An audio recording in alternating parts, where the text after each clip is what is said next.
জয় শ্রীকৃষ্ণ। বন্ধুরা, আমাদের সবার বাড়িতে ঠাকুর ঘর থাকে এবং এই ঠাকুর ঘর এমন একটি পবিত্র স্থান যেখানে আমরা মানসিক শান্তি অনুভব করি।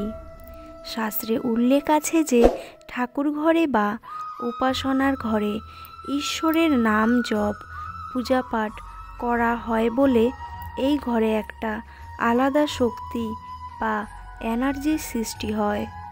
আপনারা অন্যান্য ঘরে কিছুক্ষণ বসে দেখবেন এবং তারপর ঠাকুর ঘরে গিয়ে বসলে এই শক্তির তফাৎটা খুব সহজেই বুঝতে পারবেন এবং অন্যান্য ঘরের তুলনায় অনেক বেশি মানসিক শান্তি অনুভব করতে পারবেন। তাই দেখবেন বয়স হয়ে গেলে বাড়ির বয়স্করা বেশিক্ষণ সময় ঠাকুর ঘরেই কাটায়। এতে মানসিক শান্তি অনুভব করে, নিজেকে একা মনে হয় না। আমাদের ধরাশাস্ত্রে দুটো এমন বিশেষ সংকেতের কথা বলা হয়েছে যে লক্ষণগুলো যদি কেউ ঠাকুর ঘরে থাকাকালীন বা প্রার্থনা করার সময় অনুভব করে তাহলে বুঝতে হবে যে সে মানুষ হিসেবে অত্যন্ত সৎ এবং সে ভগবানের অত্যন্ত কাছের মানুষ ও প্রিয় মানুষ।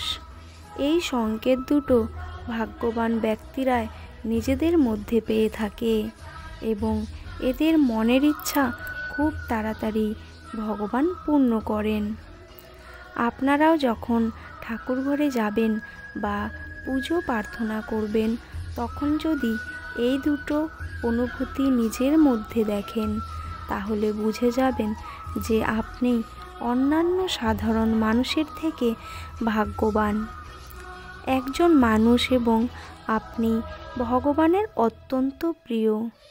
তাহলে চলুন দেরি না করে জেনে নেওয়া যাক যে এই দুটো লক্ষণ কি কি, যেটা দেখে বুঝবেন যে আপনার ভাগ্য খুলতে চলেছে।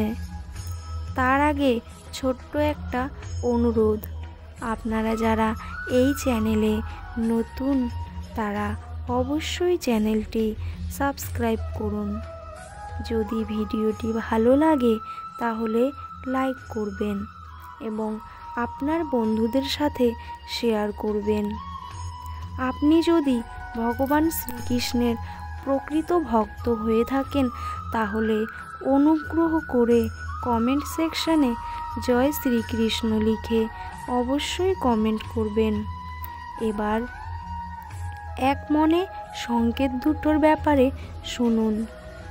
বন্ধুরা, সংকেত দুটো বলার আগে আমি এটাই বলতে চাই যে আমাদের জীবনে ঠাকুর ঘরের প্রয়োজনীয়তা কী। আমাদের সারাদিন কর্মব্যস্ততায় কাটে, নানা দিকে নানা চিন্তা মাথায় থাকে।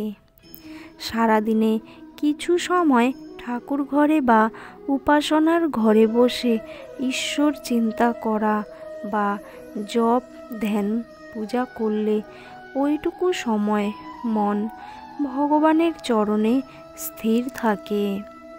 ফলে অস্থির মন শান্ত হয় এবং মানসিক শান্তি অনুভব করা যায়।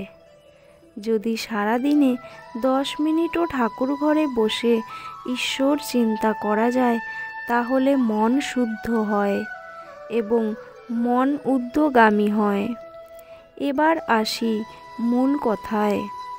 প্রথম সংকেত, শাস্ত্রে বলা হয়েছে যে যাদের ঠাকুর ঘরে পূজা পাঠ করার সময় বা জপ করার সময় অন্যদিকের কোনো চিন্তা মাথায় আসে না, যেমন নিজের ভোগ বিলাস, বিষয়, সুখ দুঃখ, টাকা পয়সার চিন্তা মাথায় আসে না, তাদের মন আরও উন্নত হয় এবং এরা অত্যন্ত শুদ্ধ আত্মা হয়।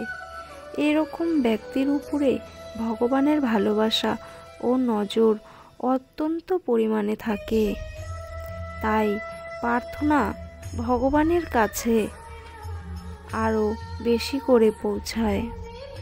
এরকম ব্যক্তির করা পূজা পাঠে ফল অবশ্যই লাভ হয়।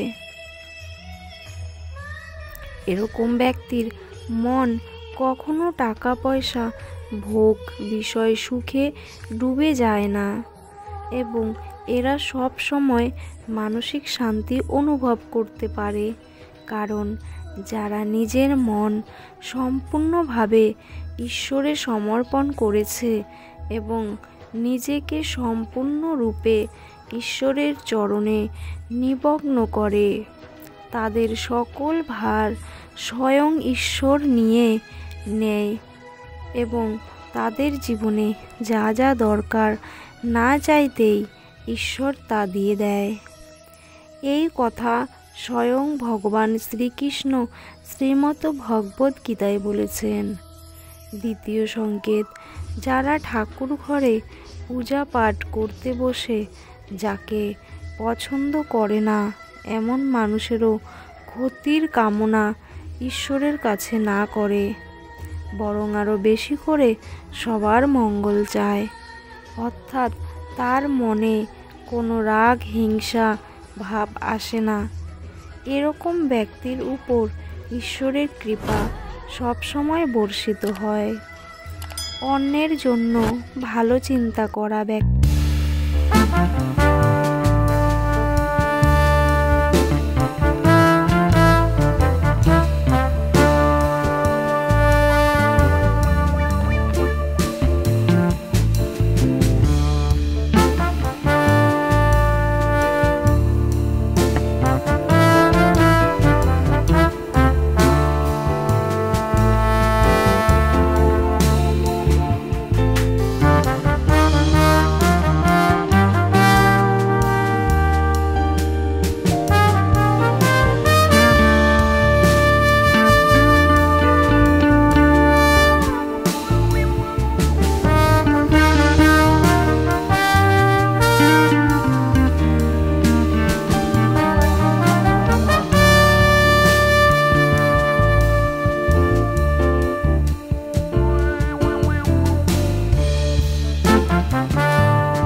ভালো থাকুন, সুস্থ থাকুন এবং ভগবানের প্রতি মনোনিবেশ করুন। তো আজকের ভিডিওটি এই পর্যন্ত। দেখা হচ্ছে একটি নতুন ভিডিওর সাথে। ততক্ষণ পর্যন্ত আপনারা ভালো থাকবেন, সুস্থ থাকবেন।